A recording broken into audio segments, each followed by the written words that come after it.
Hello, শুনতে পাচ্ছ আমাকে? আসসালামু আলাইকুম ম্যাম। Yes ma'am.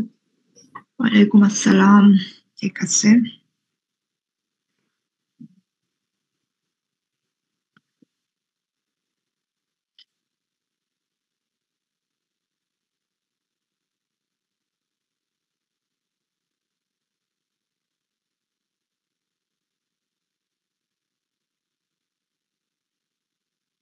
আচ্ছা, ম্যাটেরিয়ালটা দেখতে পাচ্ছ, ওয়াটার রিপেলেন্ট ফিনিশ। জি ম্যাম। আচ্ছা,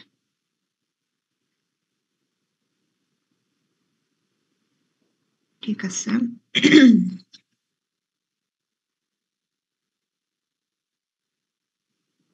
আচ্ছা, আমরা শুরু করি। পার্টিসিপেন্ট যদিও খুব একটা আসে নাই। আচ্ছা, যারা আসে নাই তা আসে নাই, স্টার্ট করি। সেটা হচ্ছে ওয়াটার রিপেলেন্ট ফিনিশটা আমরা আজকে শুরু করি।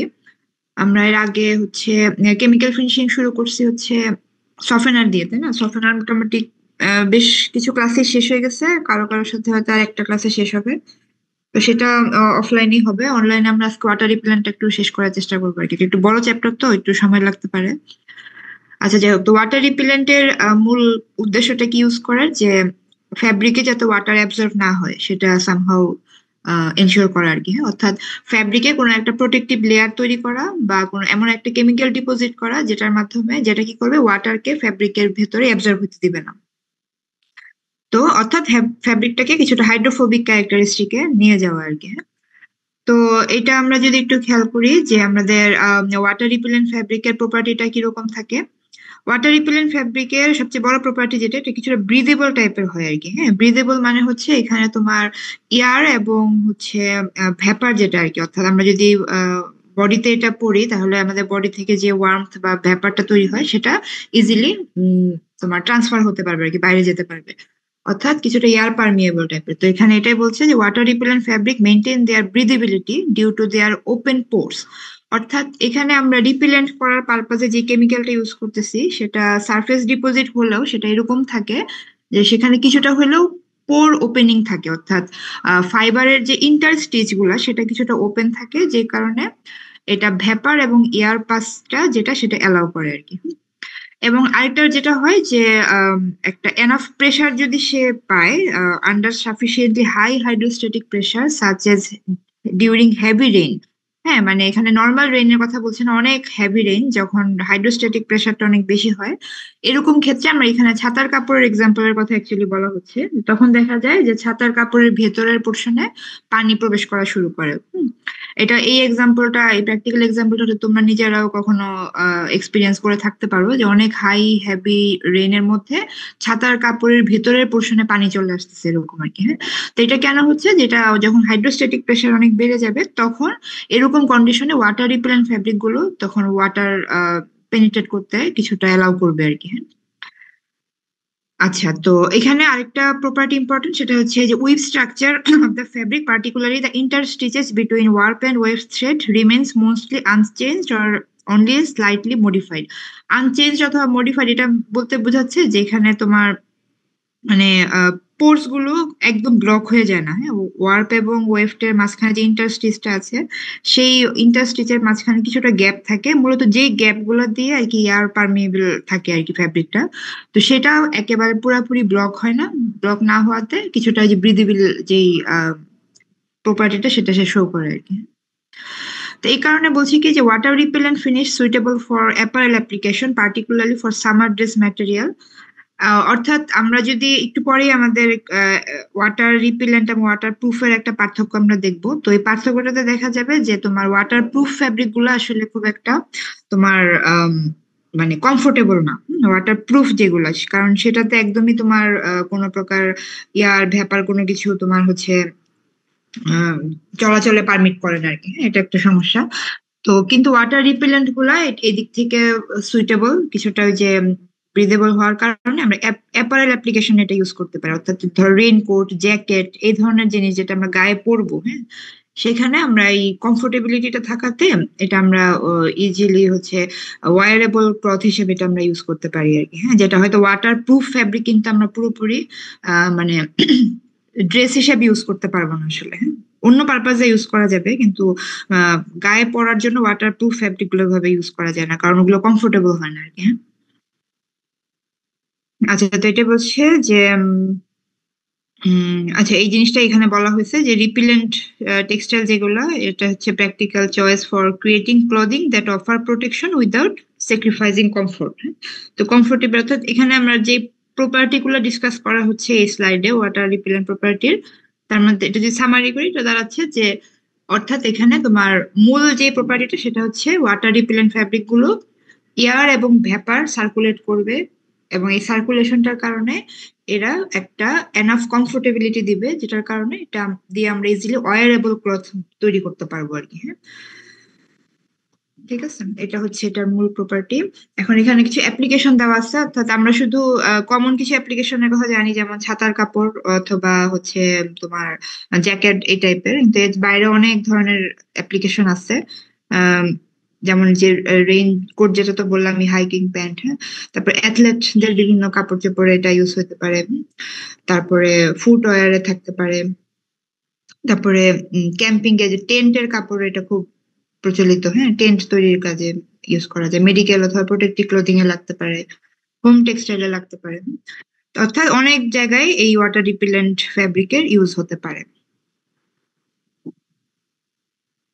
আচ্ছা, এই এই পার্থক্যটা পড়বা ভালো করে, পার্থক্যটা ইম্পর্টেন্ট পরীক্ষায় আসার মতো, ওয়াটার প্রুফ এবং ওয়াটার রিপিলেন্টের পার্থক্য। আমরা এই চ্যাপ্টারে কিন্তু মূলত ওয়াটার রিপিলেন্টের উপরে হচ্ছে পড়তেছি, সো এটার জন্য এটা প্রুফের সাথে এটার এক্স্যাক্টলি পার্থক্যটা কোথায় এটা জানার জন্য এই ডিফারেন্সটা খুব ইম্পর্টেন্ট।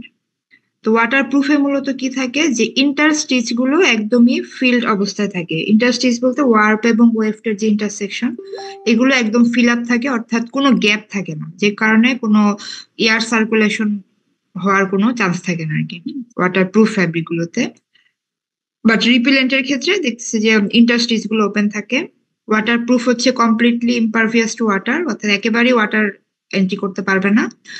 আর রিপিলেন্টের ক্ষেত্রে ওয়াটার পারমিয়েবিলিটি হবে খুবই স্মল অ্যামাউন্টে, এবং সেটা কখন, যখন হাইড্রোস্ট্যাটিক প্রেসার অনেক বেশি হবে তখন। মানে নর্মাল কন্ডিশনে ওয়াটার পারমিয়েবল হবে না, বাট এটার কন্ডিশনটা চেঞ্জ করলে বা এক্সট্রিম কন্ডিশনে সেটা পারমিয়েবল হবে কিছুটা। প্রুফের ক্ষেত্রে কি কমপ্লিটলি ইম্পারভিয়াস টু এয়ার, আর ওয়াটারের ক্ষেত্রে, ওয়াটার রিপিলেন্টের ক্ষেত্রে এটা হচ্ছে এয়ার পারমিয়েবল। আচ্ছা, আর প্রুফের ক্ষেত্রে even if the hydrostatic pressure is very high, তখনও তোমার হচ্ছে কোনো প্রকার ওয়াটার এয়ার কোনো কিছু পারমিয়েবল হবে না, বাট রিপিলেন্টের ক্ষেত্রে এটা পারমিয়েবল হবে। ওয়াটার প্রুফের সমস্যা হচ্ছে ফ্যাব্রিক অনেক স্টিফ হয়ে যায়, প্লায়েবল থাকে না। প্লায়েবল মানে কি, ফ্যাব্রিকের যে নর্মাল ভাঁজ হওয়ার প্রবণতা বা এটাকে আমরা যে কোনো ফরম্যাটে ইউজ করতে পারি, এই প্লায়েবিলিটিটা থাকবে না, স্টিফ হয়ে যাবে। বাট রিপিলেন্টের ক্ষেত্রে এই সমস্যাটা হবে না, প্লায়েবল থাকবে ফ্যাব্রিক। ওয়াটার প্রুফটা পার্মানেন্ট ফিনিশ, আর অর্থাৎ এটা তোমার ফ্যাব্রিকের একটা অংশ হয়ে যায়, এটাকে ওয়াশ করলেও উঠে না, একদম পার্মানেন্টলি এটা ফ্যাব্রিকেরই একটা পার্ট হয়ে যায়। বাট রিপিলেন্টের ক্ষেত্রে এটা কিছুটা ডিউরেবল এবং রিনিউয়েবল ফিনিশ, অর্থাৎ এটা সময়ের সাথে সাথে এই ফিনিশটা তোমার কি বলে ফ্যাব্রিক সার্ফেসটা কিছুটা কমে যেতে পারে বা রিডিউস হয়ে যেতে পারে তার ইফেক্টটা, এবং সেই ক্ষেত্রে এটাকে আবার নতুন করে অ্যাপ্লাই করা লাগতে পারে আর কি। তো এক্সাম্পল দেওয়া আছে, যেমন হচ্ছে আমরা ওয়াটার প্রুফ করার জন্য ফ্যাব্রিকের সারফেসে অ্যাকচুয়ালি একদম ইভেন একটা কোটিং এর মতো ব্যবহার করি, যে কোটিংটা একদম একটা কন্টিনিউয়াস ফিল্মের মতো তৈরি করে থাকে ওয়াটার প্রুফের ক্ষেত্রে। যেমন হচ্ছে রাবার অথবা পলিইউরেথিন, পিভিসি, পলিভিনাইল ক্লোরাইড, এগুলো বিভিন্ন পলিমারের তোমার সলিউশন দিয়ে ফ্যাব্রিক সারফেসে কোটিং করা হয়, যেটা একটা ফিল্মের মতো তৈরি করে থাকে ওয়াটারপ্রুফ হওয়ার জন্য। আর রিপেলেন্টের ক্ষেত্রে আমরা কি করি, যে সারফেস ডিপোজিশন করি, এমন কিছু কেমিক্যাল ইউজ করি যেটা সারফেসে ডিপোজিটেড অবস্থায় থাকে, কোনো কন্টিনিউয়াস ফিল্ম তৈরি করে না, এবং এই ডিপোজিশনটা এমন ভাবে হয় যে সেটা ইজিলি তোমার কিছু তার ভিতরে কিন্তু ওপেন পোর্স থাকে, যেটা দিয়ে ওই এয়ার পারমিয়েবিলিটিটা সে এনশিওর করে আর কি। তো এই চ্যাপ্টার থেকে এই কোশ্চেনটা প্রায় আসে, এটা ভালো করে পড়বা, খুবই সহজ জিনিস, বাট পড়তে হবে আর কি। হ্যাঁ, আচ্ছা, এখন আসো আমরা খুব কুইক একটা কেমিস্ট্রি একটু দেখবো। সেটা হচ্ছে যে আমরা অ্যাকচুয়ালি আমাদের এখানে এই চ্যাপ্টারে আমার উদ্দেশ্য কি, যে একটা ফ্যাব্রিককে ওয়াটার রিপিলেন্ট বানাইতে হবে, তাই না? তো সেটা বানানোর জন্য আমাকে একটু জানতে হবে যে অ্যাকচুয়ালি ফ্যাব্রিক ওয়েট হয় কিভাবে। মানে আমি যদি আমার জানা থাকে টেকনিক্যাল পয়েন্ট অফ ভিউ থেকে যে ফ্যাব্রিকটা আসলে ওয়েটিং হচ্ছে কিভাবে, তাহলে আমি ওই জায়গাগুলোতে আমি হচ্ছে ব্যারিয়ার ক্রিয়েট করে এটা ওয়েটেবিলিটিটাকে বাধাগ্রস্ত করতে পারবো, তাই না? তো এই জন্য আমাদের এই ওয়েটিং এর যে কেমিস্ট্রি সেটা আমরা একটু সংক্ষেপে জানার চেষ্টা করব। এগুলোর আসলে অনেক ডিটেলস আছে, বাট এখানে আমি খুব সংক্ষেপে আর কি যতটুকু না বুঝলেই না অতটুকু রাখার চেষ্টা করছি। সো এটাতে খুব মানে অনেক বেশি গভীরে আমরা যাব না এটার ফিজিক্যাল কেমিস্ট্রি অফ ওয়েটিং যেটা বলছি। তো এটা জাস্ট এইটুকু বোঝার চেষ্টা করব যে ফ্যাব্রিকে যে ওয়াটার দিয়ে ফ্যাব্রিকটা যে ওয়েটিং হয় সেটা কি কেমিস্ট্রিতে ওয়েটিং হয়, তো সেটা যদি আমরা বুঝতে পারি তাহলে এটাকে কিভাবে আমি বাধাগ্রস্ত করব সেটা আমার আয়ত্তে আসবে আর কি, সেটা আমি বুঝতে পারবো। তো এখানে যে জিনিসটা ইম্পর্টেন্ট যে কয়েকটা ফোর্সের কথা এখানে বলা হয়েছে, হ্যাঁ। ফার্স্ট অফ অল যে লাইনটা বলছে যে wetting refers to a liquid's ability to maintain contact with a solid surface, যেটা হচ্ছে ইন্টারমলিকুলার ইন্টারাকশন দিয়ে এটা আমরা সরি। আচ্ছা, it is determined by the balance between adhesive force যেটা হচ্ছে লিকুইড টু সলিড এবং হচ্ছে কোহেসিভ ফোর্স যেটা লিকুইড লিকুইড, অর্থাৎ একটা সলিড সারফেস বা সলিড ফ্যাব্রিক যদি আমরা চিন্তা করি সেটা ওয়েটিং হবে কি হবে না একটা লিকুইড, এটা ডিপেন্ড করে দুইটা ফোর্সের উপর। একটা হচ্ছে লিকুইডটার সাথে সলিডের ইন্টারাকশন কেমন, যেটাকে আমরা বলতেছি অ্যাডহেসিভ ফোর্স। অ্যাডহেসিভ হচ্ছে লিকুইডের সাথে সলিডের, অর্থাৎ পানির যে ড্রপলেট সেটার সাথে ফ্যাব্রিকের ইন্টারাকশন কেমন হবে।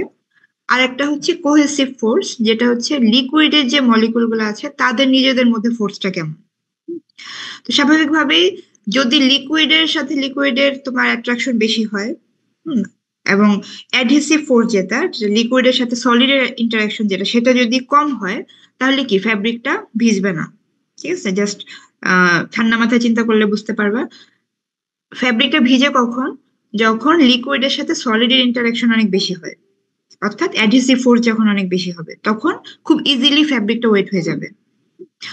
আর কখন ফ্যাব্রিকটা ভিজবে না, যদি এই অ্যাডহেসিভ ফোর্সটা কম হয় এবং সেটার তুলনায় কোহেসিভ ফোর্স অর্থাৎ লিকুইডের নিজেদের মধ্যে যে ফোর্স সেটা যদি বেশি হয়, তখন ফ্যাব্রিকটা সহজে ভিজবে না। এতে করে কি হবে যে ওই লিকুইড মলিকুল গুলো তাদের নিজেদের মধ্যে অ্যাট্রাকশনের কারণে তারা বলের মতো ফর্ম করে থাকবে, অর্থাৎ ফ্যাব্রিকের সারফেসে অ্যাবজর্ব হবে না, তারা নিজেরা বিড আপ হয়ে হয়ে থাকবে আর কি। তো এটা বলছে যে adhesive force cause liquid drops to spread on a surface while cohesive force make them bead up, অর্থাৎ এটা বল ফর্ম করে থাকতে হেল্প করবে, অ্যাবজর্ব হতে দিবে না। তো এখানে একটা কন্টাক্ট অ্যাঙ্গেলের বিষয় আছে, অর্থাৎ এই যে কন্টাক্ট অ্যাঙ্গেল যে জিনিসটা এটা আমরা আসলে একটা যে কোনো ওয়াটার রিপেলেন্ট কেমিক্যাল অ্যাপ্লিকেশন করার পরে আমরা এই জিনিসটাই মেজার করি যে ওয়াটার রিপেলেন্ট হয়েছে কিনা ফ্যাব্রিকের, মানে টেকনিক্যাল প্রপার্টি যখন এটার মেজার করা হয় যে কত কন্টাক্ট অ্যাঙ্গেল আসতেছে। তো কন্টাক্ট অ্যাঙ্গেলটা কি? The weighting of a solid by liquid is explained by the contact angle formed between the solid surface and the tangent to the liquid air interface. অর্থাৎ এখানে পরের পেজে যদি ছবিটা খেয়াল করো, এটা হচ্ছে তোমার সারফেস, টি দিয়ে যেটা বোঝাচ্ছে টেক্সটাইলের সারফেস, এল দিয়ে বোঝাচ্ছে হচ্ছে লিকুইড অর্থাৎ ওয়াটারের যে ড্রপলেট। তো এই অর্থাৎ সলিডের সাথে লিকুইডের যে ড্রপলেট যে ফর্ম হলো এটা কত অ্যাঙ্গেলে ফর্ম হচ্ছে। এখন এই কন্টাক্ট অ্যাঙ্গেলটা তোমরা যদি ভালো করে খেয়াল করো, এই কন্টাক্ট অ্যাঙ্গেল যত কম হবে, যত জিরোর দিকে যাবে, ভালো করে ছবিটা খেয়াল করো, কন্টাক্ট অ্যাঙ্গেলটা যত জিরোর দিকে চলে যাবে তত কি এটা ভালো ওয়েটিং হচ্ছে এটা বোঝাবে, তাই না? কন্টাক্ট অ্যাঙ্গেল যত কম হবে লিকুইডটা তত ইজিলি ওয়েটিং হচ্ছে বা সলিড সারফেসে অ্যাবজর্ব হয়ে যাচ্ছে এটা বোঝাচ্ছে। আর এই অ্যাঙ্গেলটা যত বাড়তে থাকবে, বাড়তে বাড়তে ধরো 90 হবে প্রথমে, তারপর আরো বাড়বে, বেড়ে বেড়ে যদি একদম 180 পর্যন্ত চলে যেতে পারে, তার মানে বোঝা যাচ্ছে যে এই ড্রপলেটটা টোটালি একদম বল ফর্ম করে থাকবে, মানে এটা একদমই অ্যাবজর্ব হবে না ফ্যাব্রিকে। ঠিক আছে, তাহলে আমি যখন রিপিলেন্ট তোমার কেমিক্যাল অ্যাপ্লাই করে ওয়াটার রিপিলেন্সে আনতে চাচ্ছি, তখন আমার টার্গেট হবে এই অ্যাঙ্গেলটা, কন্টাক্ট অ্যাঙ্গেলটা যত বেশি হয় তত আমার রিপিলেন্সি অ্যাচিভ হবে। ঠিক আছে, তাহলে এখান থেকে ভালো করে খেয়াল করো যে এই জায়গাটাতে কিন্তু অ্যাঙ্গেলটার উপর ডিপেন্ড করতেছে যে আমার লিকুইডটা কি সলিড যে সারফেসটা সেখানে অ্যাবজর্ব হবে নাকি হবে না।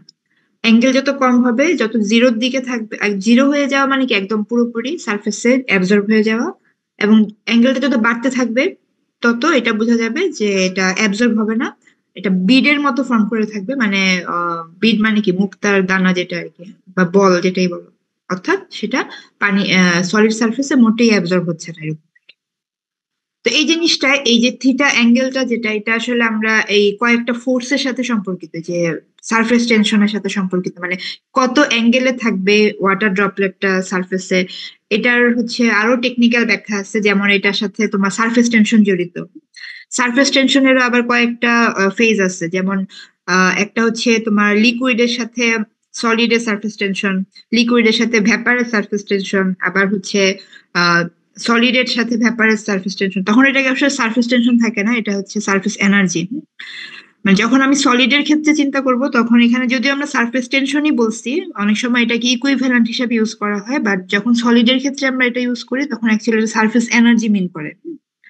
আর লিকুইডের ক্ষেত্রে সারফেস এনার্জি এবং সারফেস টেনশন এটা ইকুইভ্যালেন্ট আর কি। তো যাই হোক, এটা আসলে এই সারফেসের এই টেনশন বলো বা এনার্জি বলো, এটা দ্বারা নির্ধারিত হয় যে একটা লিকুইড মলিকুল সারফেসে কিভাবে থাকবে, সে কি অ্যাবজর্ব হয়ে যাবে নাকি তোমার হচ্ছে এরকম তোমার বল ফর্ম করে থাকবে, অর্থাৎ অ্যাবজর্ব হবে না।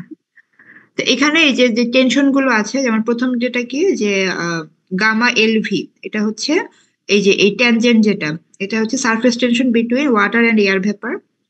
এরপরে যেটা গামা টিএল, টেক্সটাইল এবং লিকুইড, অর্থাৎ এই অংশটুকু, এটা হচ্ছে মানে টেক্সটাইল এবং লিকুইডের মধ্যে যে সারফেস টেনশন সেটা।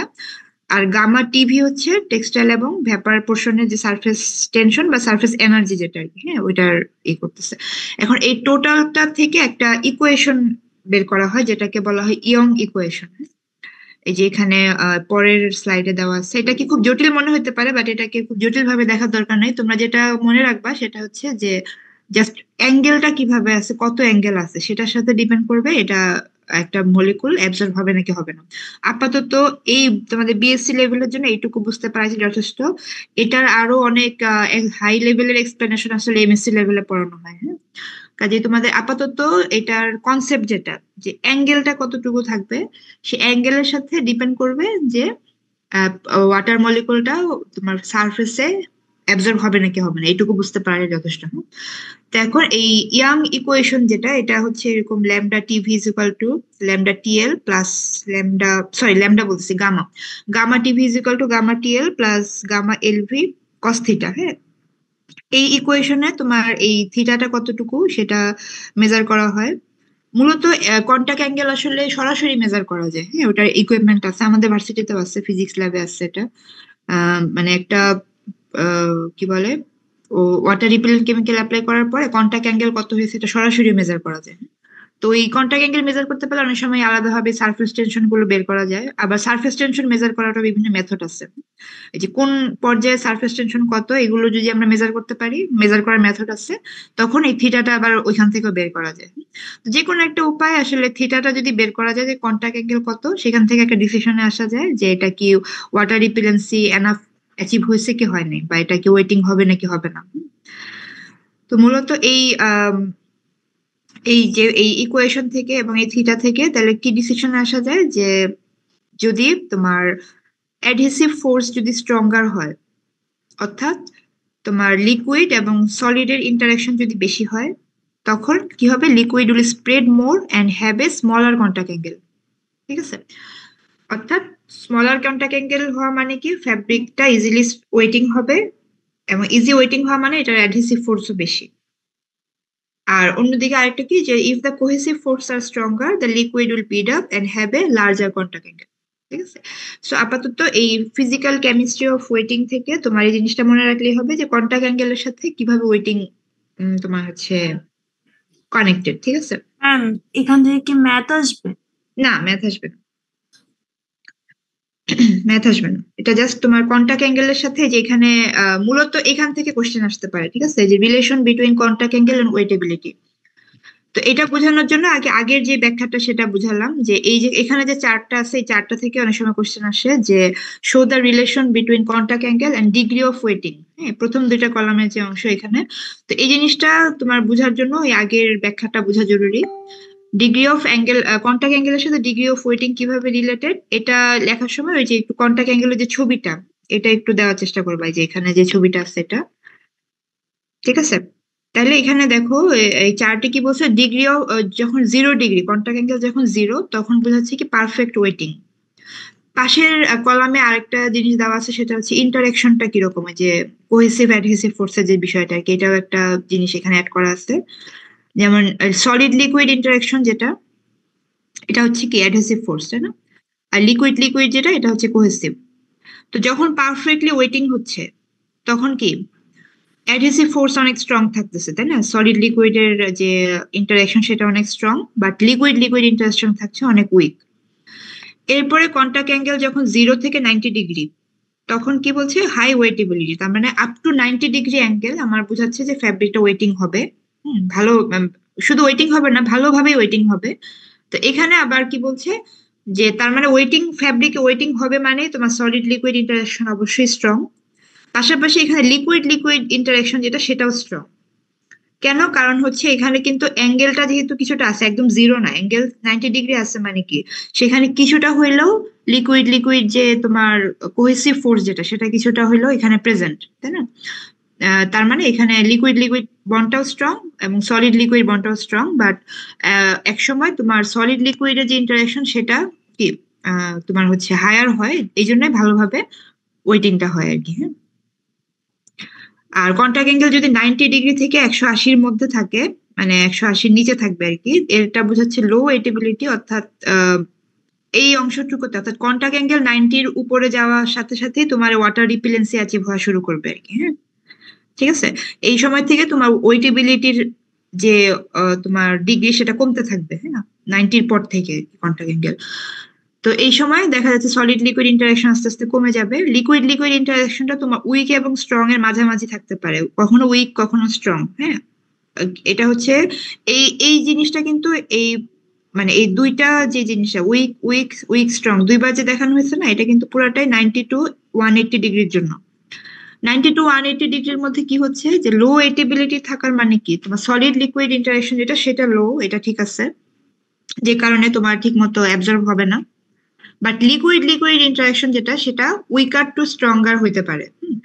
উইক কখন হবে, যখন তারা নিজেরা নিজেরা তোমার হচ্ছে মানে ওয়েটিংটাকে বাধাগ্রস্ত করতে চাচ্ছে, রেজিস্ট করতে চাচ্ছে। হ্যাঁ, এই সময়টাতে 90 to 180 ডিগ্রির মধ্যে লিকুইড গুলা কি করছে, তারা একে তো তাদের মধ্যে কোহেসিভ ফোর্স স্ট্রং, এটা ঠিক আছে, কিন্তু একই সঙ্গে তারা আরেকটা ফাইট করতেছে, সেটা হচ্ছে তারা চাচ্ছে না যে ফ্যাব্রিক সারফেসটা ওয়েটিং হোক, অর্থাৎ কিছুটা রেজিস্ট করতেছে। তো এই রেজিস্ট করার কারণে কিছুটা অনেক সময় তাদের ভিতরে ইন্টারনাল যে বন্ড বা ইন্টারাকশন, সেটা কিছুটা উইক হয়ে যায়। তো এই জন্য এখানে উইক স্ট্রং দুইটা লেভেলেরই হইতে পারে আর কি, লিকুইড লিকুইড ইন্টারাকশন যেটা আর কি। আরেকটা যেটা 180 ডিগ্রি মানে হচ্ছে পারফেক্ট নন ওয়েটিং, অর্থাৎ কন্টাক্ট অ্যাঙ্গেল যদি 180 হয়, বোঝাবে একেবারেই ওয়েটিং হবে না, তখন সলিড লিকুইড ইন্টারাকশন একদমই নাই, উইক, খুবই উইক থাকবে, বাট লিকুইড লিকুইড যে ইন্টারাকশন, সেটা অনেক স্ট্রং হবে আর কি, এটা বোঝাচ্ছে। তো যাই হোক, এইখান থেকে মূলত তোমার এই জিনিসটা ভালো করে একটু মাথায় রাখবা, কন্টাক্ট অ্যাঙ্গেলের সাথে ডিগ্রি অফ ওয়েটিং যেটা, সেটার যে তোমার রিলেশন, প্লাস ওই অ্যাঙ্গেলটা আকার যে বিষয়টা, এটা খেয়াল করবে আর কি। হ্যাঁ, তাহলে এই জিনিসটা তাহলে আমরা বুঝতে পারলাম যে তোমাদের কোনো কোশ্চেন থাকলে বলতে পারো এখানে, যদি কোনো কিছু আনক্লিয়ার থাকে। ঠিক আছে, এই জিনিসটা আগেই বললাম যে সিম্পল করে পড়বা, এত জটিল করে পড়ার দরকার নেই, জাস্ট কন্টাক্ট অ্যাঙ্গেলের সাথে ওয়েটিং এর যে সম্পর্কটা, এটা মাথায় নেওয়ার চেষ্টা করবে আর কি। হ্যাঁ, এবং এটার সাথে অ্যাডহেসিভ ফোর্স এবং কোহেসিভ ফোর্সটা কিভাবে রিলেটেড অ্যাকচুয়ালি। এখন আমাদের যখন আমি রিপিলেন্সি করতে চাবো, তখন এই জিনিসটাকে আসলে মডিফাই করতে হবে, কন্টাক্ট অ্যাঙ্গেলকে আমার রাখতে হবে 180 ডিগ্রির ভিতরে। বলো ম্যাডাম, এখানে তো সলিড লিকুইড আর লিকুইড লিকুইড ফেজ আছে, তো আমাদের লিকুইড ভেপার ফেজ ইউজ হয় না। ওইটা আসলে তোমার খুব একটা মানে এখানে ইন্টারেকশন, মানে যে ওয়েটিং এর যে ভূমিকা, ওইখানে আসলে ভেপারের অংশটা ওইভাবে তোমার সরাসরি ফোর্স হিসেবে কাজে লাগে না। কিন্তু যখন আমি একটা ইন্টারফেসের মধ্যে মানে ফোর্স হিসাব করতেছি, তখন ওই ফোর্স হিসাব করার সময় এটাকে হিসাব করতে হয়, বাট সরাসরি ওয়েটিং এর সময় এই জিনিসটা অত একটা ভূমিকা রাখে না আর কি। মানে ভেপারের সাথে টেক্সটাইলের যে মানে ইন্টারেকশন, বা লিকুইডের সাথে ভেপারের যে ইন্টারেকশন, ওইটা এই অংশে লাগতেছে না। কিন্তু যখন আমি টোটাল ফোর্স হিসাব করতেছি এবং কন্টাক্ট অ্যাঙ্গেল হিসাব করতেছি, তখন ওইটা আমার লাগবে আর কি, বুঝতে পারছো? বাট ইন জেনারেল যখন আমি ওয়েটিং হচ্ছে কি হচ্ছে না এটা হিসাব করতেছি, তখন শুধু সলিড আর লিকুইডের ইন্টারাকশনটা তোমার কাউন্ট করতে হবে আর কি। হ্যাঁ, বুঝতে পারছো? Yes ma'am.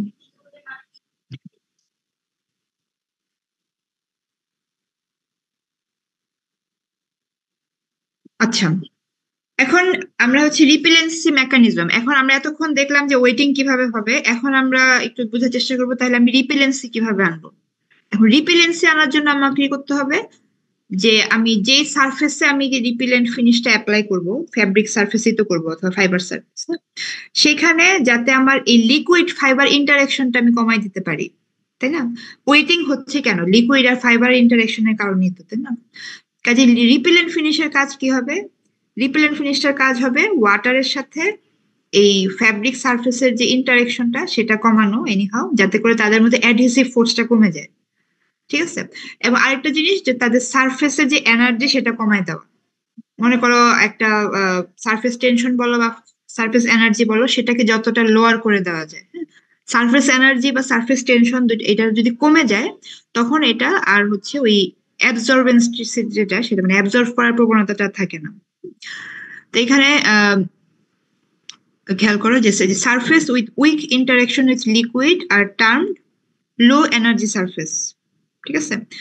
For effective repellency, the critical surface energy or tension of such surface must be lower than the surface tension of the liquid being repelled. এখানে কি বলছে, তুমি যেই লিকুইডটাকে রিপিল করতে চাচ্ছ, ধরো পানি, পানির যে সারফেস টেনশন সেটার চেয়ে তোমার ওই ফাইবার সারফেসের যে সারফেস এনার্জি সেটা হইতে হবে কি কম, ঠিক আছে? এখানে একদম এক্সাম্পল দিয়ে বোঝানো হয়েছে, দেখো যে water has high surface tension, যেমন হচ্ছে 73 মিলি নিউটন পার মিটার, হ্যাঁ, কম্পেয়ার টু অয়েল, অয়েলের কত সারফেস টেনশন, 20 থেকে 35 মিলি নিউটন পার মিটার। এখন আমরা যদি অয়েল রিপেলেন্ট করতে পারে এরকম একটা কেমিক্যাল ইউজ করি, যেমন ফ্লুরোকার্বন জাতীয় কোনো একটা রিপেলেন্সি কেমিক্যাল যদি অ্যাপ্লাই করি, যার সারফেস টেনশন হচ্ছে 10 থেকে 20 মিলি নিউটন পার মিটার, তখন সে কি করবে, অয়েলও রিপিল করতে পারবে, ওয়াটার রিপিল করতে পারবে। অর্থাৎ আমি যেই কেমিক্যালটা ব্যবহার করব অ্যাজ এ রিপিলেন্ট ফিনিশ, তার সারফেস টেনশন হইতে হবে আমি যাকে রিপিল করতে চাচ্ছি তার তুলনায় কম, ঠিক আছে? তাইলে ফ্লুরোকার্বন জাতীয় যে কম্পোনেন্ট গুলা, রিপিলেন্ট কম্পোনেন্ট গুলা, তাদের সারফেস এনার্জি কত থাকে, আপ টু 20, তাই না, 20 মিলি নিউটন পার মিটার। আর অয়েলের থাকে কত, 20-এর উপরে, ওয়াটারের থাকে প্রায় 73। তার মানে আমি যদি ফ্লুরোকার্বন জাতীয় কোনো রিপিলেন্ট কেমিক্যাল অ্যাপ্লাই করি, এটা অয়েল এবং ওয়াটার দুইটাই রিপিল করতে পারবে। আবার অন্যদিকে আরেকটা কি বলছে যে however product like সিলিকনও কিন্তু one kind of water repellent, তাদের সারফেস এনার্জি কত, 24 থেকে 30 মিলি নিউটন পার মিটার। অর্থাৎ সিলিকন ফিনিশ যেগুলা সেটা কিন্তু অয়েল রিপিল করতে পারবে না, কারণ দেখো অয়েলের চেয়ে তার সারফেস টেনশন কিন্তু বেশি। তার মানে আমার কি করতে হবে, যে যেই কেমিক্যালটা আমি অ্যাজ এ রিপিলেন্ট ফিনিশ অ্যাপ্লাই করব, তার সারফেস টেনশন হইতে হবে কত, কম হইতে হবে, যাকে আমি রিপিল করতে চাচ্ছি তার তুলনায় কম হতে হবে, ঠিক আছে? তার মানে আমরা যে এই যে রিপিলেন্ট ফিনিশ অ্যাপ্লাই করতেছে, এটার একমাত্র উদ্দেশ্য হচ্ছে ওই সারফেসের সারফেস টেনশন বলো বা সারফেস এনার্জি বলো সেটাকে রিডিউস করা, যাতে করে সে মানে তার চেয়ে হায়ার সারফেস টেনশন যুক্ত কোনো লিকুইডকে সে রিপিল করতে পারে, মানে অ্যাবজর্ব হতে বাধা দিতে পারে। বুঝতে পারছো? তাহলে এই জিনিসটা ক্লিয়ার হয়েছে সবার, মেকানিজম অফ রিপিলেন্সি বলতে কি বোঝাচ্ছে, যে আমি যেই কেমিক্যালটা অ্যাপ্লাই করবো অ্যাজ এ রিপিলেন্ট কেমিক্যাল, তার সারফেস টেনশন হতে হবে যাকে আমি রিপিল করতে চাচ্ছি তার তুলনায় কম। এক কথা এখানে একদম এক্সাম্পল দিয়ে বলা হচ্ছে যে আমি কোনটা অ্যাপ্লাই করলে সেটা কাকে রিপিল করতে পারবে কাকে পারবে না, ঠিক আছে? তো এই রিপিলেন্সি ফিনিশটা অ্যাপ্লাই করার কয়েকটা অ্যাপ্রোচ আছে। মানে অ্যাপ্রোচ বলতে আমি এটা কিভাবে অ্যাপ্লাই করবো, এটা কি মেকানিক্যাল ডিপোজিশন হবে নাকি কোনো কেমিক্যাল রিয়েকশন হবে নাকি কোনো কন্টিনিউয়াস ফিল্ম তৈরি করবে, এটাই হচ্ছে অ্যাপ্রোচ বা মেথড। তো different method to introduce low energy surface two textile. Low energy surface two textile introduce করার মানে হচ্ছে যে তোমার রিপিলেন্ট কেমিক্যাল এখানে অ্যাপ্লাই করতেছে। তাহলে মেকানিক্যাল ইনকর্পোরেশন হতে পারে একটা মেথড, যেটার মাধ্যমে কি করা হচ্ছে যে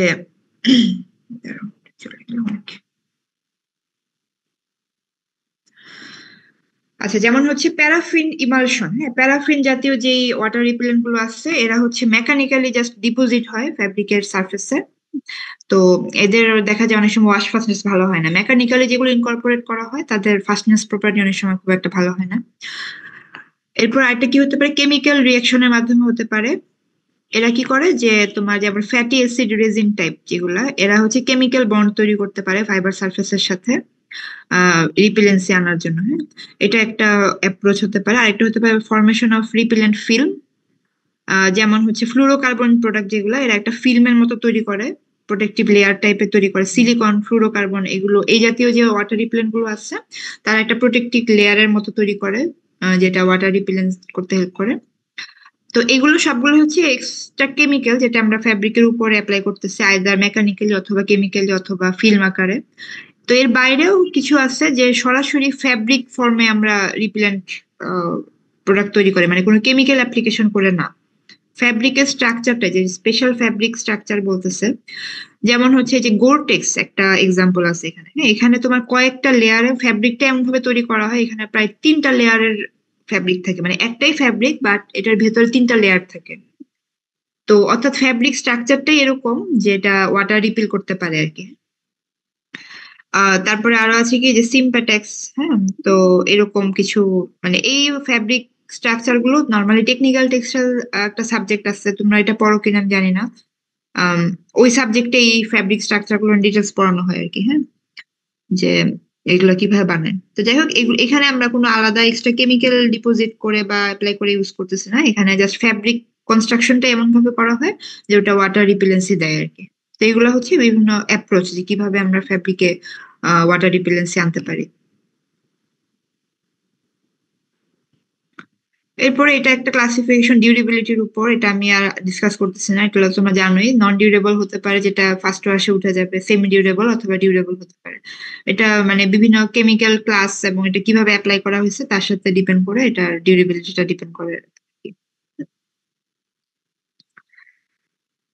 এরপরে হচ্ছে রিপেলেন্ট ফিনিশ অ্যাপ্লাই করলে কিছু সমস্যা হতে পারে, এটা একটু দেওয়া হয়েছে। যেমন স্ট্যাটিক ইলেকট্রিসিটি ফর্ম করার চান্স বাড়তে পারে। রিপেলেন্ট ফিনিশ গুলার যে ধরনের কেমিক্যাল স্ট্রাকচার, দেখা গেছে যে তারা কিছুটা এরকম স্ট্যাটিক চার্জ বিল্ড করার প্রবণতা রাখে আর কি সারফেসে।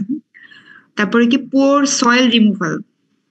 সয়েল রিমুভাল মানে কি ডার্ট ডাস্ট সহজে রিমুভ হইতে চায় না, বিশেষ করে অ্যাকোয়াস লন্ডারিং এর সময়, অর্থাৎ পানি দিয়ে যে ওয়াশটা হয়।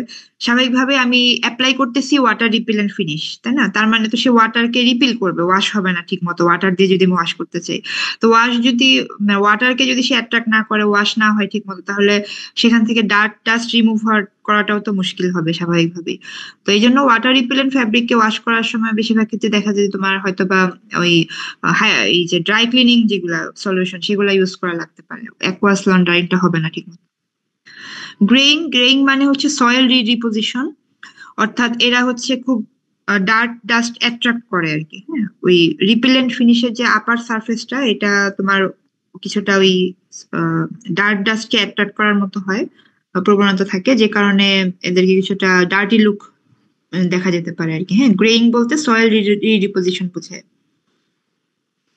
আর কি হতে পারে, ফ্যাব্রিকটা স্টিফ হয়ে যেতে পারে এই রিপেলেন্ট ফিনিশ অ্যাপ্লাই করার কারণে। আরেকটা হতে পারে যে কিছুটা ফ্লেমেবিলিটি এখানে অ্যাড হতে পারে।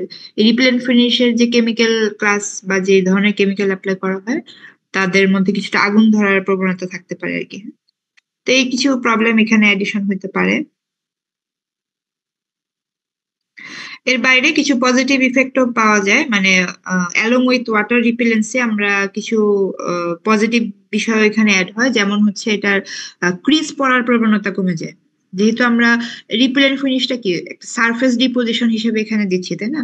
তো যখন এরকম তোমার সারফেসে একটা কেমিক্যাল ডিপোজিট হয়ে থাকবে এবং একটা লেয়ারের মতো ক্রিয়েট করবে, প্রোটেক্টিভ লেয়ার টাইপের, তখন স্বাভাবিকভাবে সেটা রিঙ্কেল বা ক্রিজ সহজে পড়তে দিবে না। অর্থাৎ আয়রনিং করার যে ঝামেলা সেটা খুব একটা পোহাতে হবে না আরকি। হ্যাঁ, অত বেশি আয়রন করতে হবে না এটার ক্রিজ ফর্ম কম হতে। তারপরে কুইক ড্রাইং হতে পারবে, অর্থাৎ যেহেতু ওইভাবে এটাকে ওয়াশ করার সুযোগ কম, বা ওয়াশ করলেও এটা কোনো তোমার ওয়াটার মলিকুল এটা অ্যাবজর্ব করে রাখবে না, যেহেতু তো ওয়াটার রিপেলেন্ট, কাজে খুব কুইক ড্রাইং হবে এই ধরনের ফ্যাব্রিক গুলো। আর কি এনহ্যান্সড কেমিক্যাল রেজিস্ট্যান্স, কিছু কিছু কেমিক্যালকে সে রেজিস্ট করবে, যেমন অ্যাসিড বেস আদার আর অন্যান্য টাইপের কেমিক্যাল। মানে এটা হচ্ছে আপার সারফেসের যে প্রোটেক্টিভ লেয়ারটা, এটা হচ্ছে বাইরের আদার কেমিক্যাল গুলো থেকে ফ্যাব্রিককে অনেক সময় প্রোটেকশন দিবে আর কি।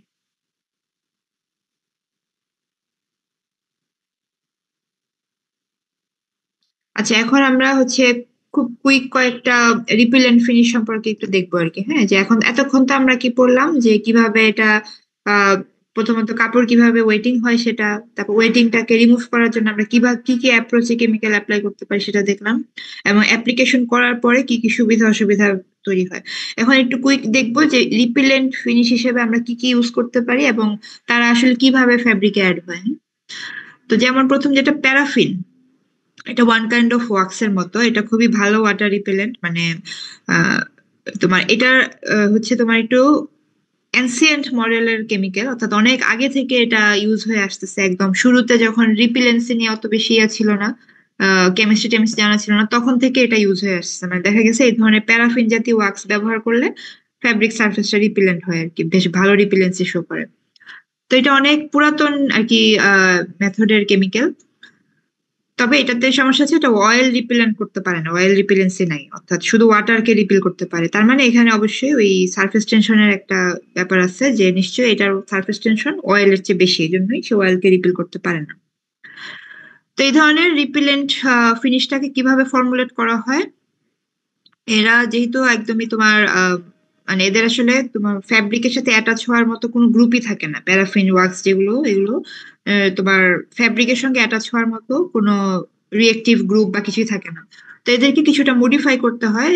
মডিফাই করে কিভাবে সেটা বলে দিচ্ছে, they are commonly formulated as emulsion containing aluminium or zirconium salt of fatty acid, often stearic acid। অর্থাৎ স্টিয়ারিক অ্যাসিডের জিরকোনিয়াম অথবা অ্যালুমিনিয়াম সল্ট হিসেবে এদেরকে ইমালশন ফর্মে এটাকে ফর্মুলেট করতে হয় আর কি। হ্যাঁ, তো এতে করে কি হয় যে এই ফ্যাটি অ্যাসিডের যে সল্ট পোর্শনটা, এই অংশটা মূলত এই যে পোলার নন পোলার সাইড ক্রিয়েট করে, অর্থাৎ ফ্যাব্রিকের সাথে অ্যাডিশন হওয়ার যে অংশটা, সেটা এই অংশ থেকে তৈরি হয়, ফ্যাটি অ্যাসিডের অ্যালুমিনিয়াম অথবা জিরকোনিয়াম সল্ট এই অংশটা। তো এখানে যে ছবিতেও দেখো যে উপরে যে এই যে ঢেউয়ের মতো যে অংশগুলো দেখা যাচ্ছে, এগুলো হচ্ছে সেই হাইড্রোফোবিক পার্ট, অর্থাৎ প্যারাফিনের অংশ। এটার সাথে এই যে একদম নিচের দিকে দেখো C+O, অর্থাৎ এটা কিন্তু অ্যাসিডের অংশ। ওই যে ফ্যাটি অ্যাসিড দিয়ে আমরা এটাকে যে মডিফাই করছি সেটার অংশ C+O, এবং এটার সাথে যে জিরকোনিয়াম এবং অ্যালুমিনিয়ামের অংশ দেখা যাচ্ছে। মূলত এই জিরকোনিয়াম অথবা অ্যালুমিনিয়াম যে পজিটিভ চার্জ, সেই পজিটিভ চার্জটা হচ্ছে ফাইবারের সাথে অ্যাড হয়। তার মানে এই যে পোলার সাইড যেটা ক্রিয়েট হচ্ছে এই এইভাবে তোমার ইমালশন ফর্মে ফর্মুলেট করার জন্য এটা মূলত ফ্যাব্রিকের সাথে অ্যাড হতে হেল্প করে, একটা ব্রিজের মতো ক্রিয়েট করে। হ্যাঁ, এই ফ্যাটি অ্যাসিডের জিরকোনিয়াম অথবা অ্যালুমিনিয়াম সল্ট যেটা, এটা ফ্যাব্রিকের সাথে এই প্যারাফিন ওয়াক্সের যে লেয়ারটা, তার একটা ব্রিজের মতো তৈরি করে। ঠিক আছে, তো এতে করে তোমার হচ্ছে আপার সারফেসটা খুব ভালো রিপিলেন্সি শো করে আর কি এই হিসাবে।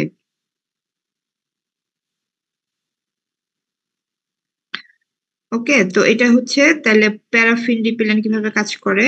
এটার অ্যাডভান্টেজ এটা যে ভার্সিটিলিটি, মানে তোমার এক্সস্ট মেথডে অথবা প্যাডিং মেথডে এটা ইউজ করা যেতে পারে। আর অন্যান্য বিভিন্ন ফিনিশিং কেমিক্যালের সাথেও এই রিপেলেন্ট ফিনিশ গুলো, প্যারাফিন টাইপের রিপেলেন্ট ফিনিশ গুলো কম্পিটেবল। আর ডিসঅ্যাডভান্টেজ এটাই যে এটা তোমার আপার সারফেসটা মানে একটু ব্লকেজটা বেশি হয়ে যায় আর কি। হ্যাঁ, কম্পারেটিভলি তোমার অন্যান্য যে রিপেলেন্ট কেমিক্যাল গুলো আমরা দেখবো যে সিলিকন বা ফ্লুরোকার্বন, ওগুলোর তুলনায় এটার প্যারাফিন টাইপের যে ওয়াটার রিপেলেন্ট গুলো, তাদের এয়ার পারমেবিলিটিটা কম্পারেটিভলি কম, যে কারণে কিছুটা আনকমফোর্টেবল ফিল হতে পারে এই সারফেস, মানে এই ধরনের রিপেলেন্ট ফিনিশ অ্যাপ্লাই করা থাকলে আর কি। আর ডিউরেবিলিটিটাও কম্পারেটিভলি কম, তোমার হচ্ছে অনেক সময় ওয়াশে এগুলো ইজিলি উঠে যায়। হ্যাঁ, যে পোলার সাইড গুলো দেখলাম যে অ্যালুমিনিয়াম জিরকোনিয়ামের যে পার্ট যেটা সারফেসে অ্যাড হয়েছে আয়নিক বন্ডের মাধ্যমে, এগুলো দেখা যায় অনেক সময় ওয়াশ আউট হয়ে যায় আর কি। হ্যাঁ, যদিও উপর সারফেসটা পর্যাপ্ত পরিমাণ ওয়াটার রিপেলেন্ট থাকা তো ওইভাবে ঢুকতে পারে না ওয়াটার, তারপরেও দেখা যাচ্ছে যে তোমার যদি এটাকে ড্রাই ক্লিনিং করা হয়, ড্রাই ক্লিনিং এর সময় অনেক সময় দেখা যায় যে ওই কি বলে ওই সারফেস থেকে ইয়েগুলো উঠে যাচ্ছে আর কি, ফিনিশিং গুলো। ড্রাই ক্লিনিং এ কিন্তু আমরা বিভিন্ন ধরনের সলভেন্ট ব্যবহার করি। এটা অনেক সময় আমরা জানি, আমার মনে হয় তোমরা জানো সবাই এই টাইমটাতেও, যে ড্রাই ক্লিনিং মানে কিন্তু এরকম না যে একদম ড্রাই কন্ডিশনে ক্লিনিং করতেছে, তা না। ওইখানে অ্যাকচুয়ালি বিভিন্ন অর্গানিক সলভেন্ট ইউজ করা হয়। হ্যাঁ, সো অ্যাকচুয়ালি ওটা ওয়েট হয়, বাট যেহেতু পানি নাই, মানে ওয়াটারলেস, এই কারণে ওটাকে ড্রাই ক্লিনিং বলে আর কি। বিভিন্ন অর্গানিক সলভেন্ট দিয়ে ওটা করা হয়।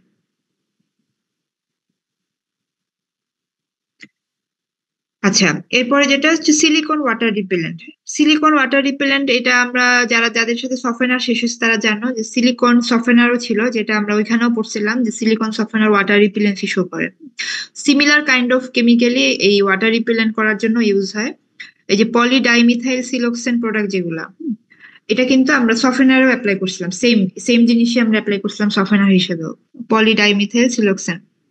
তো এই ধরনের সিলিকন সফটওয়্যার যেটা আর কি, ওখানে আমরা সফটওয়্যার হিসেবে ইউজ করছি, বাট এখানে আমরা এটাকে আবার ওয়াটার রিপেলেন্ট হিসেবে ইউজ করতেছি। বাট যখন আমি এটাকে ওয়াটার রিপেলেন্ট হিসেবে পার্টিকুলারলি ব্যবহার করব, তখন শুধু এই একটা প্রোডাক্ট ইউজ করাটা এনাফ হবে না। হ্যাঁ, মানে সিলিকন এই প্রোডাক্টটাই, মানে পলিডাইমিথাইল সিলোক্সেন ফর এক্সাম্পল, এটাকে যদি আমি ওয়াটার রিপেলেন্ট করার পারপাসে ব্যবহার করতে চাই, তখন এটা ডিউরেবিলিটি বাড়ানোর জন্য বা ওয়াটার রিপেলেন্সি যে ক্যারেক্টারিস্টিক সেটা একটু ইনক্রিজ করার জন্য এটার সাথে আমাদের এডিশনাল কিছু কেমিক্যাল অ্যাড করতে হবে, যেটা সফটওয়্যার হিসেবে অ্যাপ্লিকেশন করার সময় আমাদের লাগে নাই। তো এটা আমরা দেখবো যে এটা কিভাবে করে। এই যে টু এনহ্যান্স ডিউরেবিলিটি, সেকেন্ড প্যারাটায় বলছে দেখো, to enhance durability water repellent silicone often consist of silanol, silane and a catalyst like tin octoate. হ্যাঁ, অক্টোয়েট এটাকে অর্থাৎ এই তিন ধরনের, এটা একটা ক্যাটালিস্ট ইউজ করা হয়, সাথে আরো দুইটা কেমিক্যাল সিলানল এবং সিলেন, এগুলো ইউজ করা হয় কিসের সাথে, এই মূল যেই কেমিক্যালটা পলিডাইমিথাইল সিলোক্সেন এটার সাথে ব্যবহার করা হয়।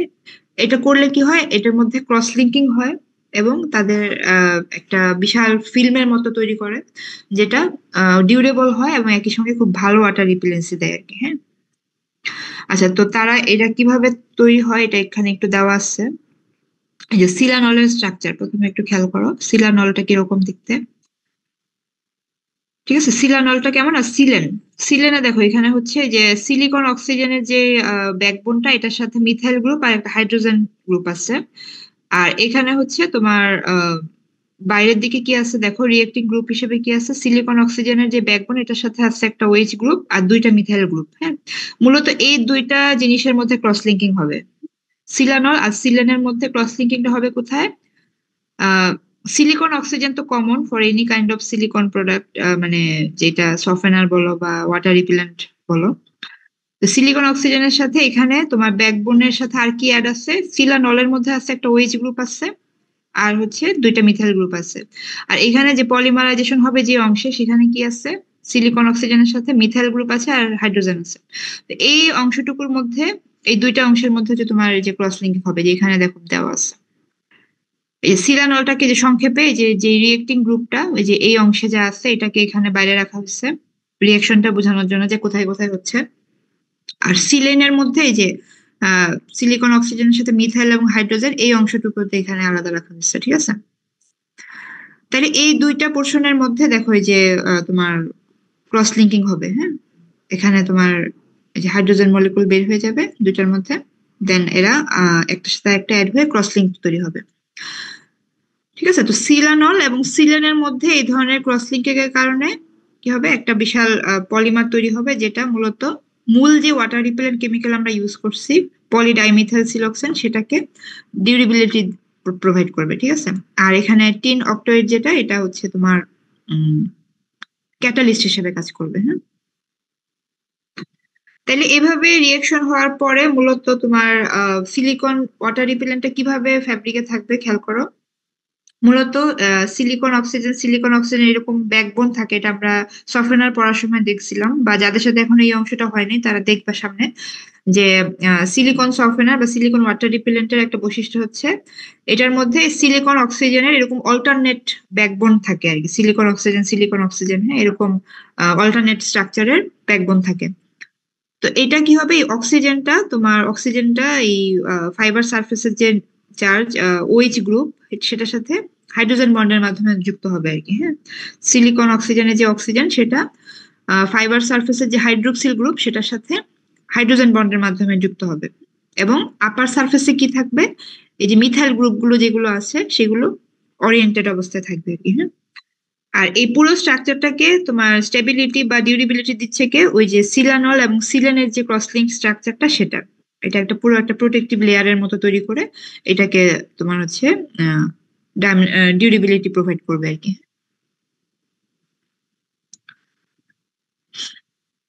বুঝতে পারছো তাহলে সিলিকন ওয়াটার রিপেলেন্ট কিভাবে তোমার সারফেসে থাকে? যদি কোনো কোশ্চেন থাকে করতে পারো। নিজেরা পড়লেও বুঝতে পারবা, এখানে খুবই সহজভাবেই লেখা আছে, দেখলে জটিল মনে হতে পারে বাট অ্যাকচুয়ালি এতটা জটিল না, ঠান্ডা মাথায় পড়লেই বুঝতে পারবে। আচ্ছা, তাহলে অ্যাডভান্টেজ যদি চিন্তা করি, সিলিকন ওয়াটার রিপেলেন্টের অ্যাডভান্টেজ হচ্ছে এটা তোমার অনেক হাই লেভেলের ওয়াটার রেজিস্ট্যান্স দিবে খুবই কম কনসেন্ট্রেশনে। দেখো মাত্র ফ্যাব্রিক ওয়েটের মাত্র 1%ও যদি আমরা দেই সিলিকন ওয়াটার রিপেলেন্ট, তাহলেও এটা অনেক ভালো রিপেলেন্সি শো করে, অর্থাৎ কম্পারেটিভলি কেমিক্যাল কম লাগে আর কি। এটা একটা ভালো সুবিধা।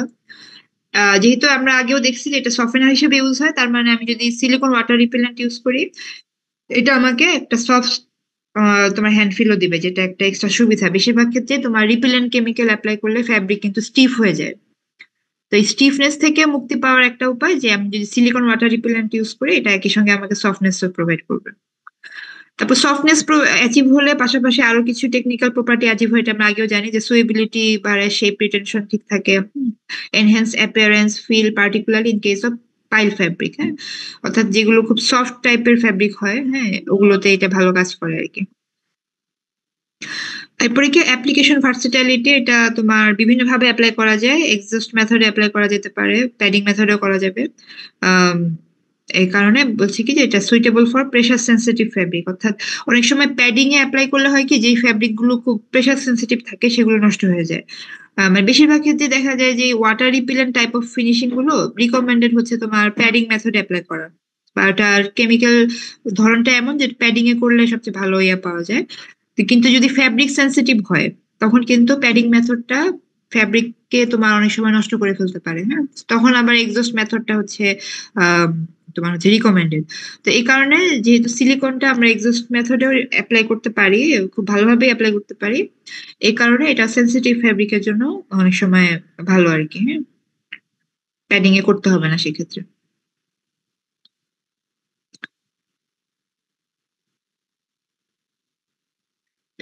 আচ্ছা, এরপরে সিলিকন ওয়াটার রিপেলেন্টের একটা বড় ডিসঅ্যাডভান্টেজ হচ্ছে আমরা যদি রিকোয়ার্ড অ্যামাউন্টের চেয়ে বেশি অ্যামাউন্ট ব্যবহার করি। হ্যাঁ, যেমন একটু আগে আমরা দেখলাম কি এটা রিকোয়ার্ড অ্যামাউন্ট খুবই সামান্য, মাত্র 1% দিলে এটা একদম সুন্দর রিপেলেন্সি শো করবে। এখন কোনো কারণে যদি আমরা এটা বেশি অ্যাপ্লাই করে ফেলি বা এটা কনসেন্ট্রেশন বেশি দিয়ে ফেলি, তাহলে যে সমস্যা হবে, যেটা পিল ফর্ম করার একটা চান্স দেখা দিবে, সিম স্লিপেজ হবে, অর্থাৎ অতিরিক্ত ডুপ্লিকেট হয়ে যাবে। পাশাপাশি আরেকটা যেটা হবে যে তোমার এরকম ডাবল লেয়ার তৈরি করবে সিলিকনের। দেখো প্রথম লেয়ারটা কিন্তু আমার ডিজায়ারেবল লেয়ার, এই যে ফার্স্ট লেয়ার যেটা, এটা আমরা আগেও দেখছি যে যখন আমি কেমিক্যাল অ্যাপ্লাই করতেছি এরকম একটা লেয়ার হচ্ছে, যে লেয়ারটার আপার সারফেসে কি থাকতেছে, মিথাইল গ্রুপ গুলো থাকতেছে। হ্যাঁ, খুব ভালো হাইড্রোফোবিসিটি দিচ্ছে, সফটনেস দিচ্ছে, সবই দিচ্ছে।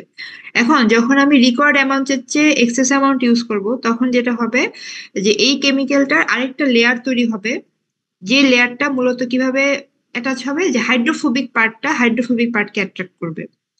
অর্থাৎ এই যে প্রথম যে লেয়ারের যে মিথাইল গ্রুপ গুলা, যেগুলা মূলত কি হাইড্রোফোবিক গ্রুপ, তারা কি করবে আরেকটা লেয়ারে তোমার সিলিকন ওই রিপেলেন্ট কেমিক্যালটাকে অ্যাট্রাক্ট করবে, যেখানে ওই মিথাইল গ্রুপ গুলা হাইড্রোফোবিক লেয়ারের ওই পাশটাতে তোমার হচ্ছে অ্যাট্রাক্টেড হবে আর কি। হ্যাঁ, অর্থাৎ hydrophobic part attract hydrophobic part, এটা আমরা জানি।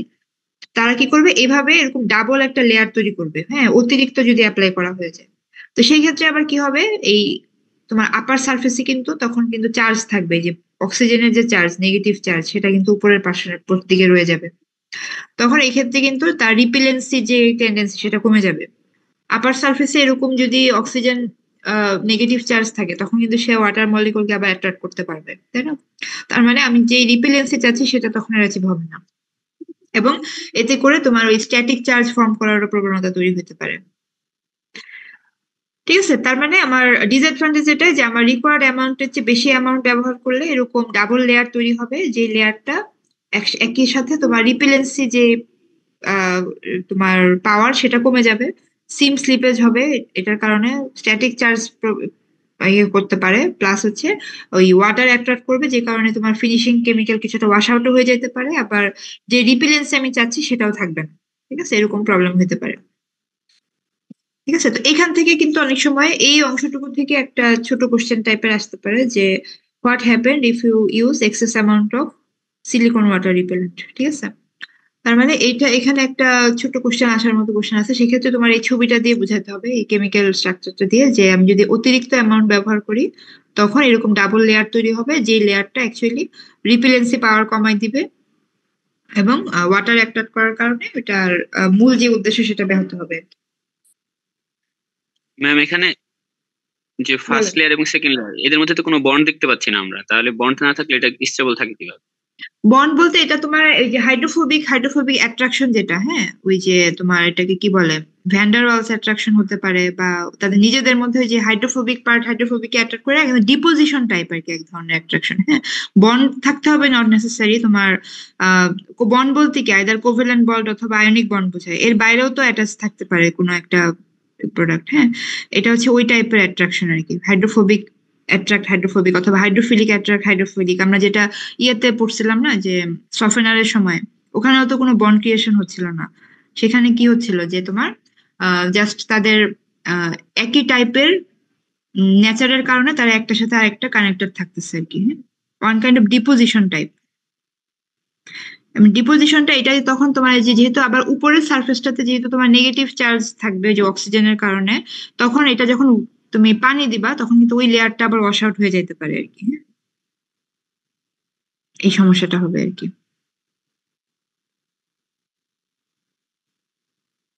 বুঝতে পারছো? Yes ma'am.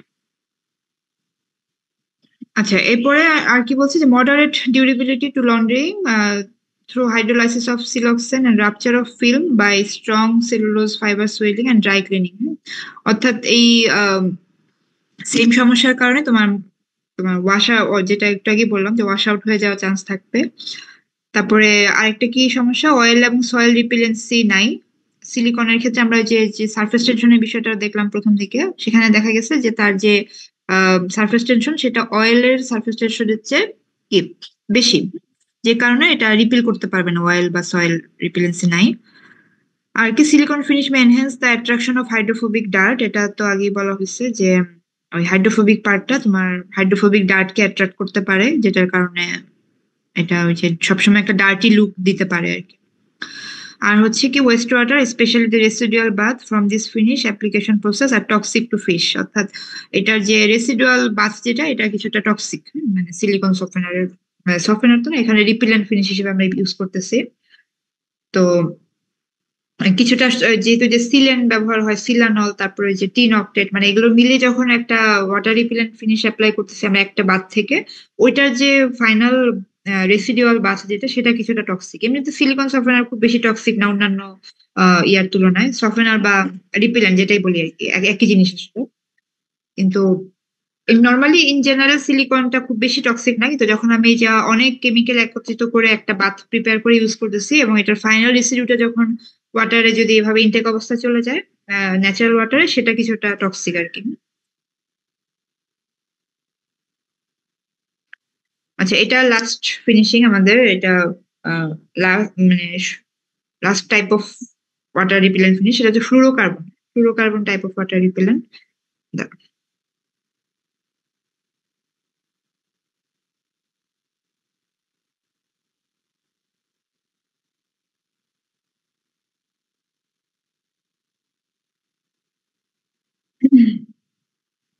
কি হলো,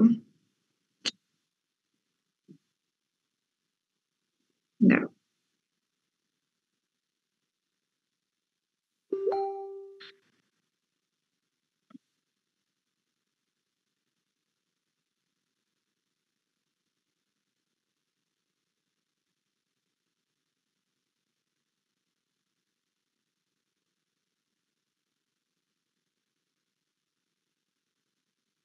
আচ্ছা, তো যেটা করতেছিলাম, কোথায় গেল ওটা? আচ্ছা, তো ফ্লুরোকার্বন বেস ওয়াটার রিপেলেন্ট, হ্যাঁ, এখানে তোমার কি হচ্ছে দেখো, যে ফ্লুরোকার্বন বেস যেগুলো repellent offer the lower surface energy, মানে এই টাইপের ওয়াটার রিপেলেন্ট গুলো হচ্ছে তোমার অয়েল ওয়াটার সবকিছুই রিপেল করতে পারে, মানে এদের সারফেস এনার্জি সবচেয়ে কম, সারফেস টেনশন সবচেয়ে কম আর কি, হ্যাঁ। তো এমন যত ধরনের রিপেলেন্ট কেমিক্যাল আছে এরা সবচেয়ে ইফিশিয়েন্ট আর কি, এদিক থেকে ওয়াটার অয়েল সবকিছুই রিপেল করতে পারে আর কি।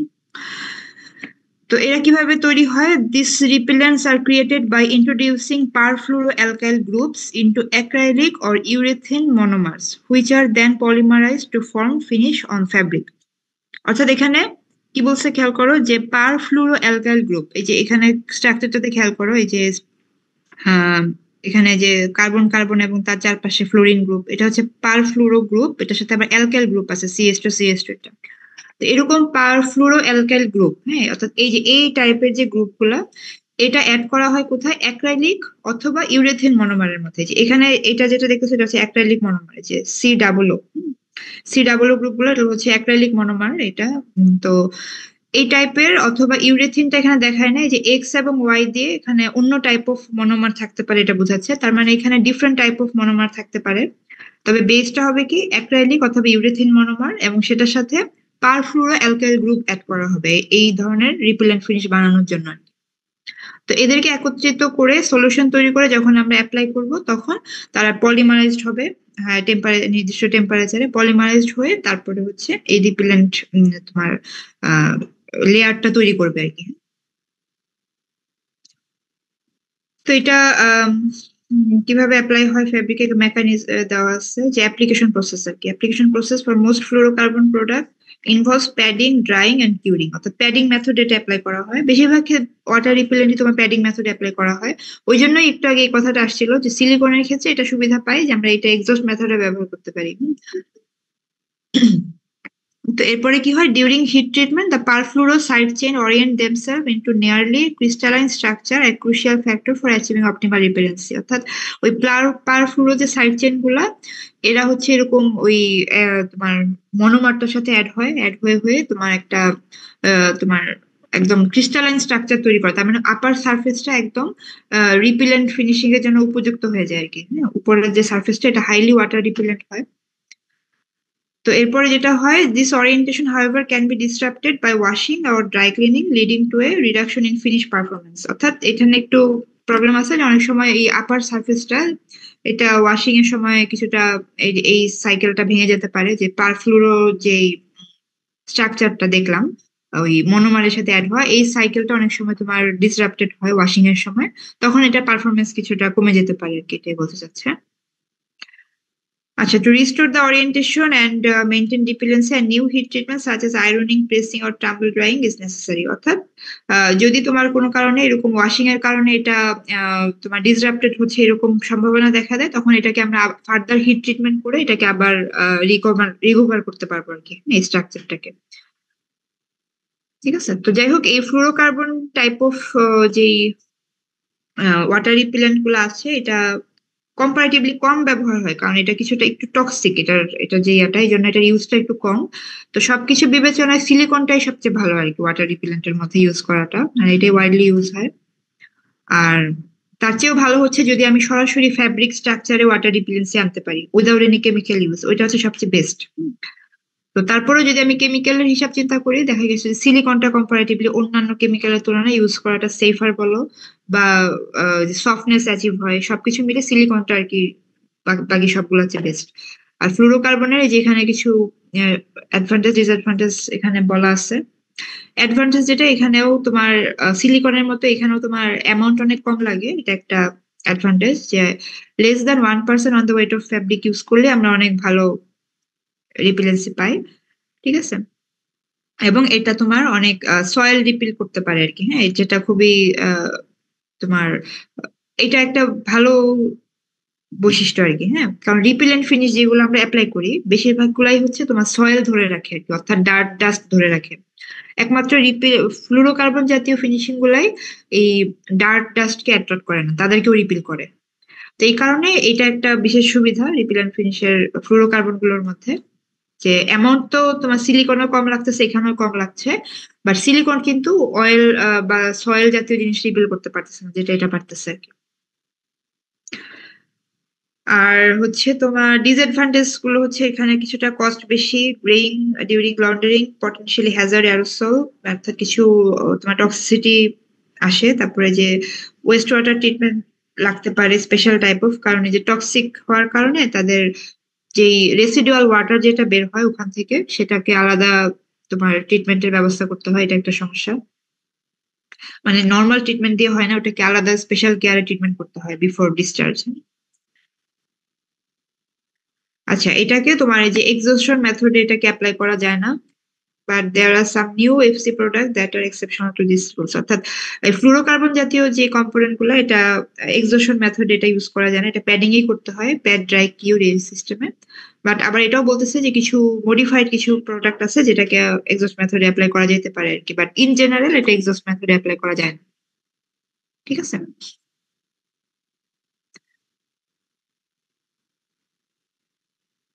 আর এটা হচ্ছে final test method. Test method গুলো ডিটেলস এখানে দেই নাই, জাস্ট নামগুলো দেখালাম, কারণ এটা টেস্ট মেথড ডিটেলস পড়ার জন্য তোমাদের ওই যে টিটিকিউসি সাবজেক্ট আছে, এটা জাস্ট এখানে নামগুলো দেখো। যে স্প্রে টেস্ট, এটা আমরা ল্যাবে হয়তো তোমরা করছো, যারা ওয়াটার রিপেলেন্ট ফিনিশ করছো তাদের স্প্রে টেস্ট করার কথা ল্যাবে।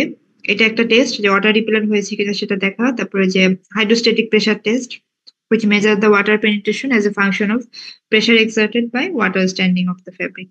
আর কি sorption of water by fabric immersed in water being evaluated, which should be suitably preconditioned prior to testing. অর্থাৎ কয়েকটা মেথড আছে যে মেথডে আমরা বুঝতে পারবো যেটা ওয়াটার রিপেলেন্ট হয়েছে কিনা। আরো কিছু আছে যেমন কন্টাক্ট অ্যাঙ্গেল মেজার করা, যেটা এটাও আছে, এটা করা যায়। তো এইভাবে আমরা বুঝতে পারবো আর কি যে ফ্যাব্রিকটা ওয়াটার রিপেলেন্ট হয়েছে কিনা।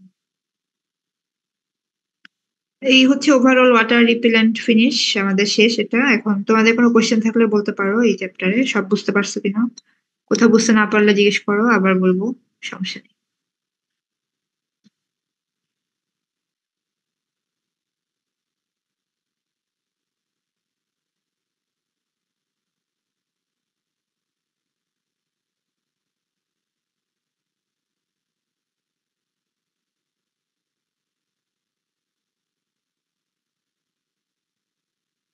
কোনো কোশ্চেন আছে কারো?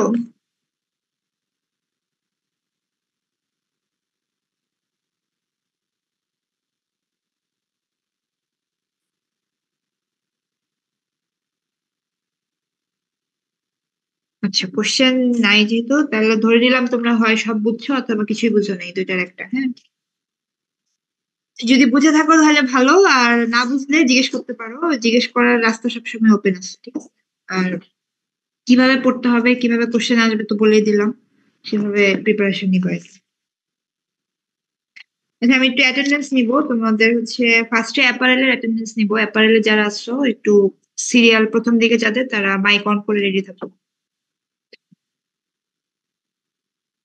অ্যাটেন্ডেন্স কিন্তু মুখে দিতে হবে, ঠিক আছে। মাইক অন করো, মাইক কাজ করেন টাজ করেন এগুলা সমস্যা থাকলে আগে অ্যাড্রেস করে রাখো। ডাবল অ্যাটেন্ডেন্স হবে, দুইটা অ্যাটেন্ডেন্স হবে আজকে, ঠিক আছে। আচ্ছা, অ্যাপারেল আইডি 1 নাই, 2 Yes, ma'am. 3 Present, ma'am. 4 Yes, ma'am. 5 নাই, 6 7 8 Present, ma'am. 9 10 Yes, ma'am. 11 Ma'am, ID 7. ID 7। আচ্ছা, 11 আছে নাই, 12 Yes, ma'am. 13 Yes, ma'am. 14 14 আছে, 15 16 Present, ma'am. 18 19 Yes, ma'am. 20 Yes, ma'am. 21 Present, ma'am. 22 23 24, 25, Yes, ma'am. 26, 26, 27, Ma'am, Yes, ma'am. Assalamu alaikum, ma'am. Ma'am, 23. 23 আচ্ছা জি ma'am 27 আছে Yes, ma'am. 28, Yes, ma'am. 29, Present, ma'am. 30, Yes, ma'am. 30 এর পরে হচ্ছে 32, 33, 34, Yes, ma'am. 35, Yes, ma'am. 36, Yes, ma'am. 37, Yes, ma'am. 38, 38, apparel 38 নাই 39, Present, ma'am. 40, 40 আছে নাই 42, 42 নাই 44, Yes, ma'am. 45, Yes, ma'am. 46, 48, Present, ma'am. 49, 50, Present, ma'am. 51, Yes, ma'am. 52, 54, Present, ma'am. 55, Present, ma'am. 56, Present, ma'am. 59, Present, ma'am. 60, 61, 63, Yes, ma'am. 64, Yes, ma'am. 63 আছে না হ্যাঁ 63 আছে 64 আছে Yes, ma'am. 66, 66 নাই 67, Yes, ma'am. 68, 69, Yes, ma'am. 70, Yes, ma'am. 71, Yes, ma'am. 72, Present, ma'am. 73, Yes, ma'am. 74, Yes, ma'am. 75, Yes, ma'am. 76, Present, ma'am. 77, Present, ma'am. 78, Present, ma'am. 79, Yes, ma'am. 2019 25, 2019 25 নাই আচ্ছা তারপর 60, Yes, ma'am. 18 33, 20 58, Yes, madam. 61, 61 নাই 63, Present, ma'am. 79 Yes, ma'am. ওকে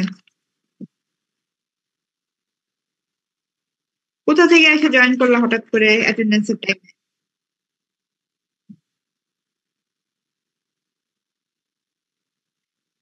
আর কেউ আছো অ্যাপেলের Ma'am, ID 5. Ma'am, ID 22. তোমরা এখন এসে জয়েন করলা ক্লাসে ছিল না Ma'am, full class ছিলাম। ম্যাম আসসালামু আলাইকুম আইডি 14 ম্যাম ক্লাসে শুরু থেকেই ছিলাম টেক্সট দিয়েছি যে জয়েন আনমিউট করতে পারছিলাম আচ্ছা ঠিক আছে আর কি Ma'am, আছো অ্যাপেলের দাঁড়াও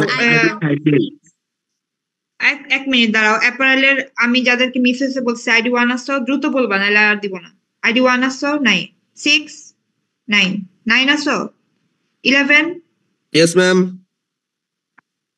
11 তুমি না 18 তারপরে হচ্ছে 22 Yes, ma'am. 24 22 আসছো Yes, ma'am. 24 26 32 33 38 আছে ম্যাম কে তুমি 38 জি ম্যাম 40 42 Yes, ma'am. কে 42 না 40 কোনটা 40. 45 না সরি 46 49 Yes, please. Miss 46. 49